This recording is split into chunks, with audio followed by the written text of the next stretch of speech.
Hello and welcome back to our subject, Digital Technique Fundamentals. Our lesson for today is about Boolean Algebra. So if there is modern algebra in your mathematics, there is also Boolean Algebra in digital. So what's the difference between modern algebra and Boolean Algebra? In modern algebra, the value of your variables from A to Z is represented by a decimal number. No? Say an X is equal to 100 or 200, Y is equal to 500, and so on. Whereas in Boolean algebra, the variables from A to Z will have only two values. It is either 0 or 1. Boolean algebra was actually developed or invented by George Boole. And George Boole is actually a British or an English mathematician. Alright? So, Boolean algebra basically is used to or can be used in creating a logical circuit. Okay? So, Boolean algebra equations can be represented later on by logical circuits. So, before we go into that, let us discuss first some of the most important features of Boolean algebra, which is logical addition, logical multiplication, and complements. So, logical addition is represented by the plus sign, or in a logical word, that is represented by the word OR. Okay? This has similarities with that of your binary addition, except for the last condition. No? So you have 0 plus 0 is 0, 0 plus 1 is 1, 1 plus 0 is 1, 1 plus 1 is equal to 1 in logical addition. In some books, we read this as 0 or. 0 is 0, 0 or 1 is 1, 1 or 0 is 1, 1 or 1 is equal to 1. That is logical addition. Logical multiplication, represented by the dot sign, which is actually in a logical word, that is AND. Okay? So, the logical multiplication is very much the same as that of your binary multiplication. No? Any number multiplied by 0 is equal to 0, and 1 times 1 is equal to 1. Or we can read this as 0 and 0 is equal to 0, 0 and 1 is 0, 1 and 0 is 0, 1 and 1 is equal to 1. Okay? These are your logical addition and logical multiplication. How about complements? When you say complement, that means opposite or the inverse, or in the variable is inverted, or the number is inverted. For example, the complement of 0 is 1. Right? When you say again complement, that is inverted.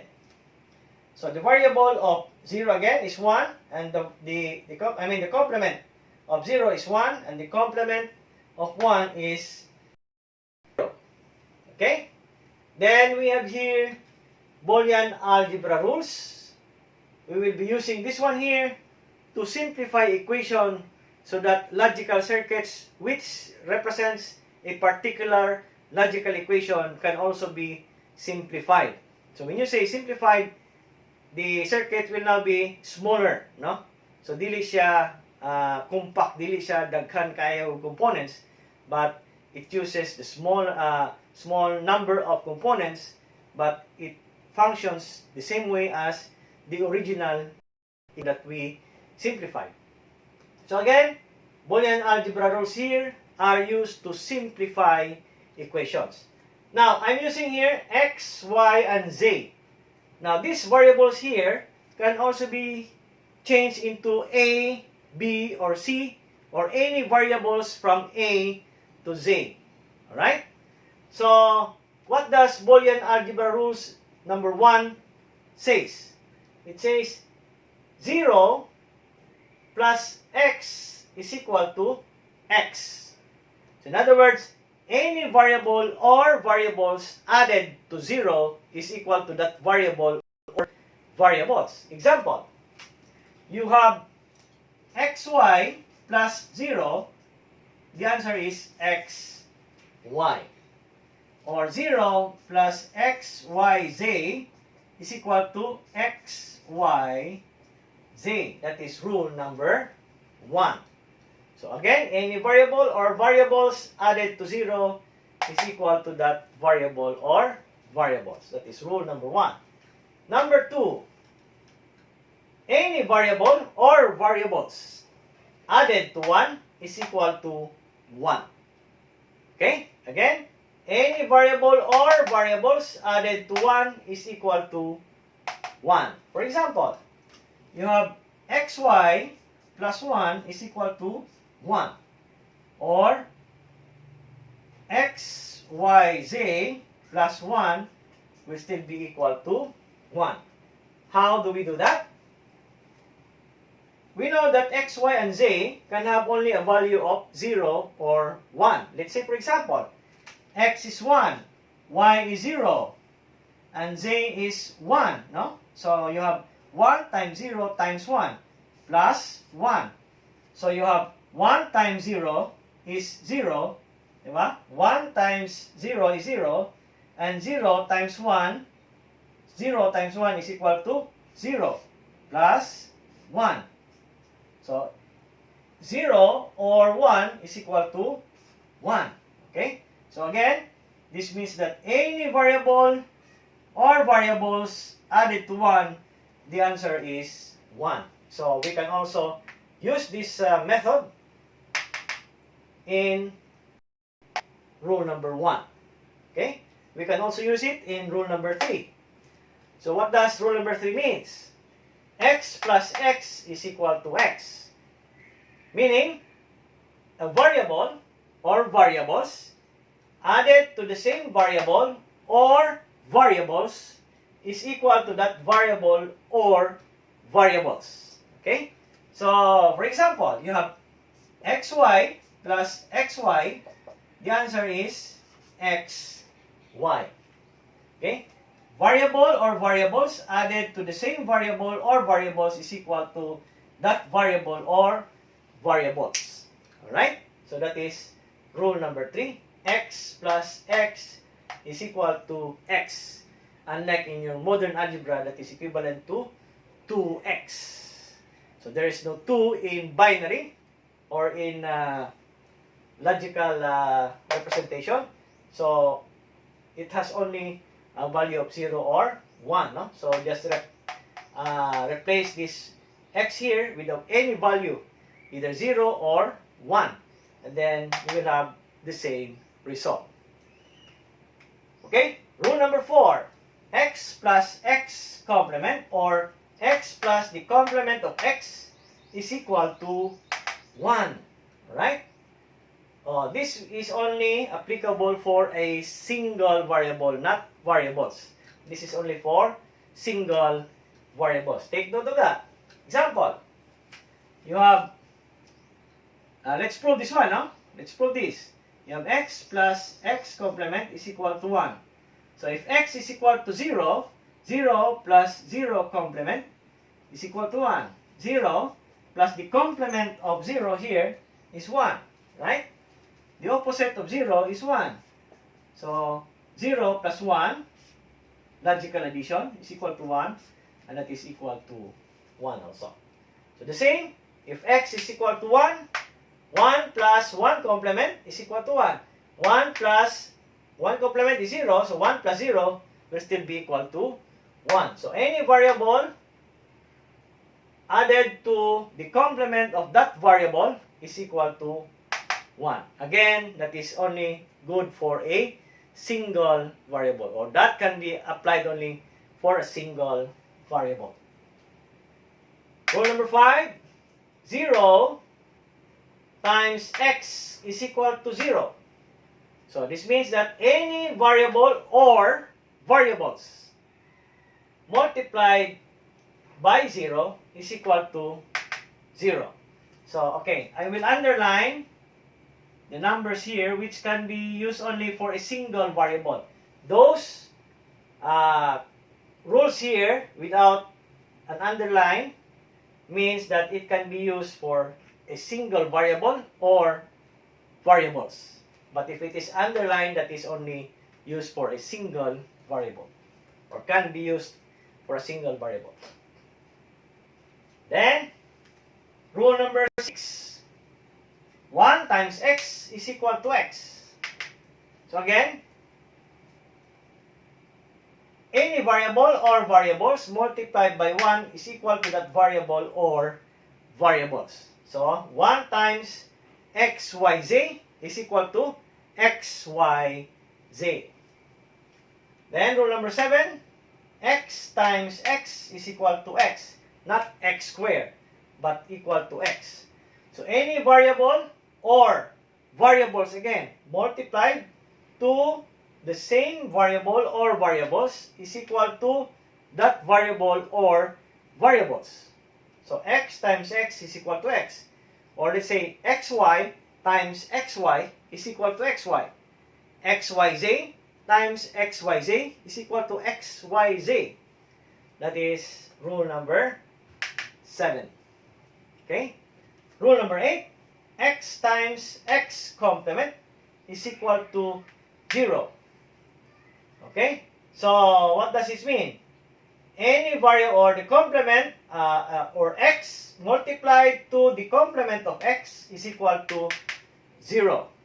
Okay? Now, this is only applicable for a single variable. So, I will underline this one. This is only applicable for a single variable. Okay? Then, rule number 9. X double complement is equal to x.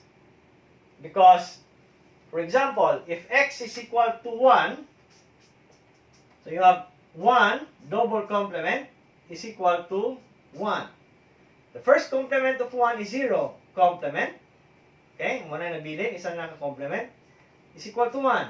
Then, the complement of 0 is 1. So, that is equal to 1. Alright? So, x double complement is equal to x. How about if you have x triple complement? That is x triple complement.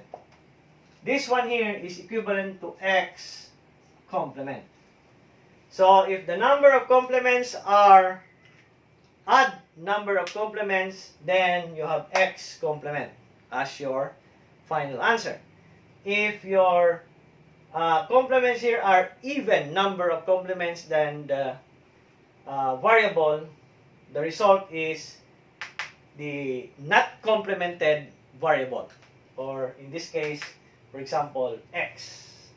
So x, then you have 4 complements that will be equivalent to x. That is rule number 9. Then rule number 10, x plus y is equal to y plus x. That is commutative law of addition, right? So you have 1 plus, let's say for example, x is equal to 1 and y is equal to 0. So you have 1 plus 0 is equal to 0 plus 1. You have 1 is equal to 1. That is, again, commutative law of addition. Then, 11, x times y is equal to y times x. Commutative law of multiplication. Then, number 12, x plus open parenthesis y plus z close parenthesis is equal to open parenthesis x plus y close parenthesis plus z. That is associative law of addition. Then this one here, associative law of multiplication. So, kaning mga 10, 11, 12, 13, very common ka na siyang law, especially in our modern algebra. Naabot siya sa Boolean Algebra. Then, 14, x times y plus z is equal to xy plus xz. So that is, rule number 14 is distributive law.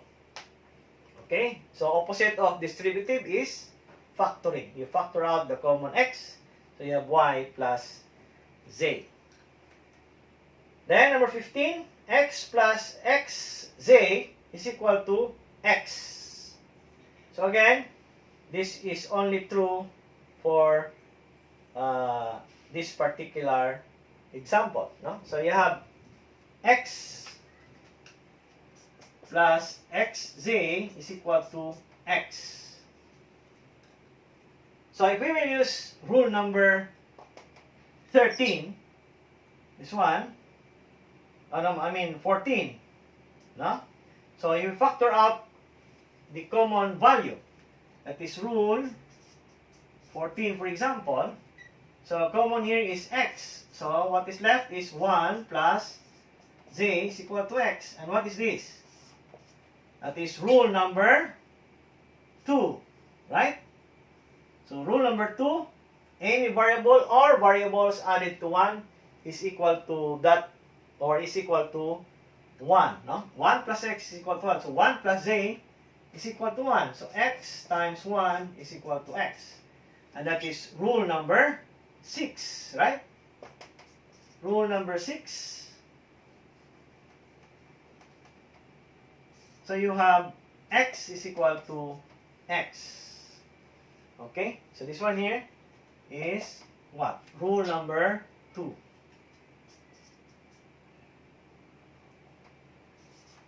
Okay?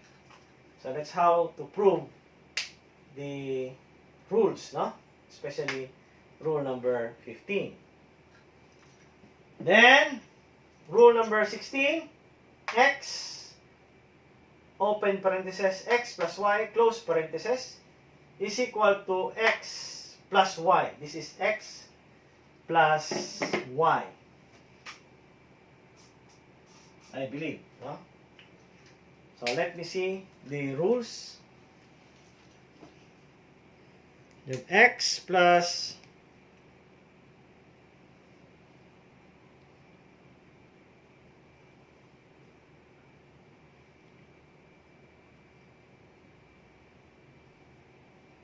alright, so x plus x times open parenthesis x plus y, close parenthesis, is equal to x plus y. So let's try to prove this one, no? You have x times x plus y is equal to x.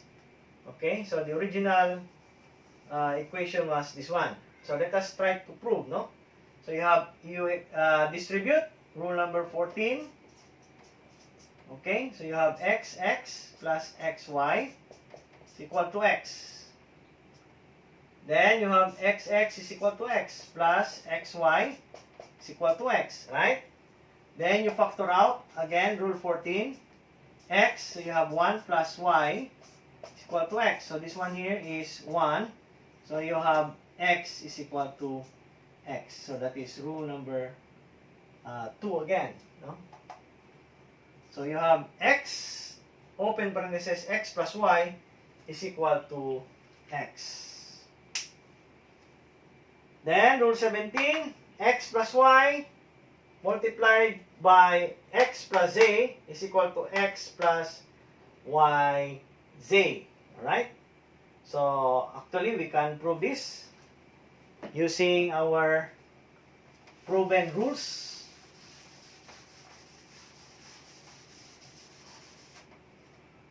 Okay, let's try. So, you have x plus y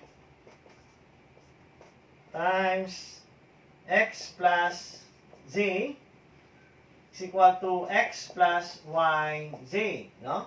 So, rule 14, we distribute.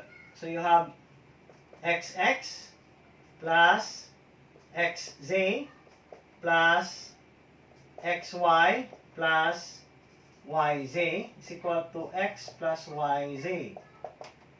Wow. So, what rule is this? Rule number 7. So you have x plus xz plus xy plus yz is equal to x plus yz. Then we use rule 14. We factor out this one here, which is the common is x. So you have x, you have 1 plus z plus y, right? Plus yz is equal to x plus yz. Again, any variable or variables added to 1 is equal to 1. Because 1 plus z is equal to 1. 1 plus y is also equal to 1. Right? So you have x times 1 plus yz is equal to x plus yz, or x is equal to x plus yz is equal to x plus yz. That is rule number 17. Okay? Then rule 18. This is a very interesting rule. So x plus the complement of x times y is equal to x plus y. So how do we interpret this one?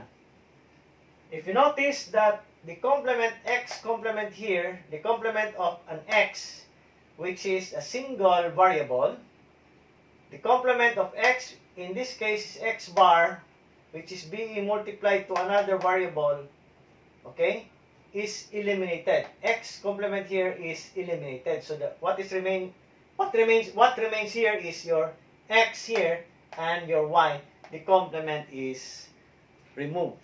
Okay? So that is rule 18. So for example, you have x plus, let's say a plus a bar b. So what's the answer? You have a plus b. Alright? How about if you have